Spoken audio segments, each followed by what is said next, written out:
As the governor's plan to reopen in phases comes under fire, he threatened to withhold federal funding from local authorities who refuse to enforce his orders. Our Capitol Bureau Chief Mark Maxwell has the latest on the political fight starting to build in Springfield. In his second press teleconference working from home, Governor Pritzker preached patience to anxious workers and business owners itching to reopen. And I expect that we will move into phase 3 for most of the state on May 29. But for 7 downstate Democrats, that is 2 weeks too late. In a letter to the governor, the Metro East lawmakers wrote, "Our region has met the criteria to move to phase 3 and should be able to do so this Friday." Senate Republican leader Bill Brady said his members agree. The 28-day phase-in is too slow in our mind. The 14-day phase-in is much more appropriate. Brady feels Illinois lags too far behind the federal guidelines on how fast to reopen.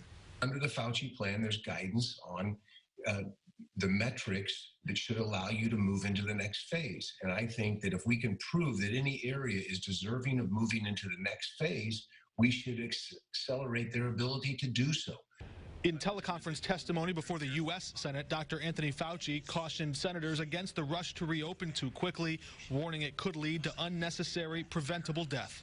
There is a real risk that you will trigger an outbreak that you may not be able to control, which in fact, paradoxically, will set you back, not only leading to some suffering and death that could be avoided, but could even set you back on the road to trying to get economic recovery. Pritzker defended his plan, pointing out it allows Illinois to progress even if the number of coronavirus cases and deaths don't go down.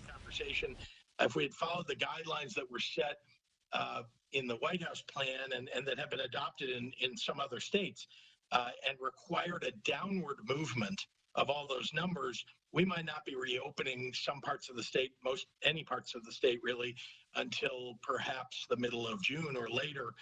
The one thing sure to delay Illinois' efforts to reopen is a surge of new cases or hospitalizations. That's why Governor Pritzker urged local authorities to enforce his rules even if local businesses challenge it.